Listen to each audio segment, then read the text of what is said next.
A long time ago, there was a town called Sleepy Hollow, a small town found in a secluded glen and surrounded by a dark forest.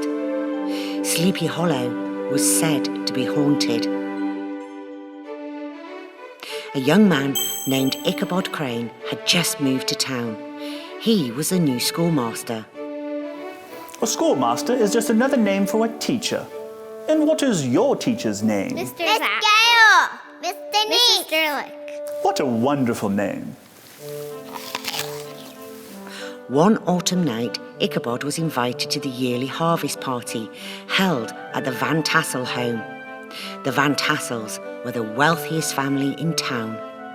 Ichabod didn't have anything nice to wear, as he was very tall and lanky, and nothing fit him properly. Do you know what tall and lanky means? Well, it's the opposite of short and stout. Reach up as high as you can. That's being tall and lanky. Now squat down low like this. That's short and stout. Tall and lanky. Tall and lanky. Short and stout. Short and stout. Tall and lanky. Tall and lanky. Short and stout. Short and stout. When Ichabod arrived at the party, he immediately saw her. The beautiful Katrina Van Tassel, the sole child of the wealthy Baltus Van Tassel. She was wearing a beautiful blue dress trimmed with expensive lace. Katrina's dress is blue. What letter does the word blue start with? B! That's right. The letter B. Determined to meet her, Ichabod gathered his courage, walked over to Katrina, and asked her to dance. You're the new schoolmaster, aren't you? Why, yes, just arrived last week. New to town, huh? Well, tell me, have you met the Headless Horseman yet? Brom Bones, a local farmer and noted town prankster, barged through the door. Well, he doesn't like newcomers. I'd be careful tonight. Katrina quickly took Ichabod's hand and led him out onto the dance floor. Don't mind him. He gets jealous if anybody asks me to dance. Being tall and lanky, Ichabod was a horrible dancer. His long legs constantly tripping over his large feet, but he tried his best, and Katrina didn't seem to mind. How about you? Can you dance like Ichabod? He dances a little funny. Let's dance! Great dancing. At the end of the dance, Ichabod asked Katrina about the Headless Horseman. Oh, it's just an old ghost story about a horseman who haunts these woods at night because he has a pumpkin in place of his head.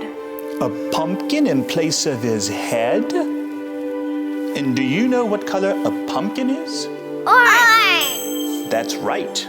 It's orange. After the party had ended, Ichabod found himself alone on a dark road, travelling back to the farmhouse where he was staying. The haunted sounds of the old forest at midnight sent chills down his spine. He gripped the reins of his horse a little tighter. And then he heard it. The quickening sound of a galloping horse grew stronger. He turned around and saw him. A headless man with a large pumpkin sitting on top of his slumped shoulders, riding a black horse.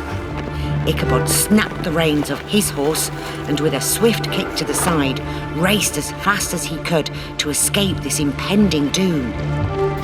Can you gallop like a horse? Faster. He's getting closer. Just need to get across this bridge. Suddenly, Ichabod saw a low-hanging branch from an old tulip tree which had sunk low across the road at the end of the bridge. He tried to stop, but was galloping too fast. Oh, what should I do? Duck under or jump over this branch? Duck! Quickly! Ichabod ducked, and his head barely cleared the large branch. The horseman, however, wasn't so lucky. His large pumpkin head slammed into the branch at full speed, and the rider was thrown from his horse onto the ground. The pumpkin smashed to pieces. A large number of townsfolk who had heard the clatter came out to the bridge to investigate. To their astonishment, They found Ichabod there, cleaning fresh pumpkin mash from the mysterious horseman's face.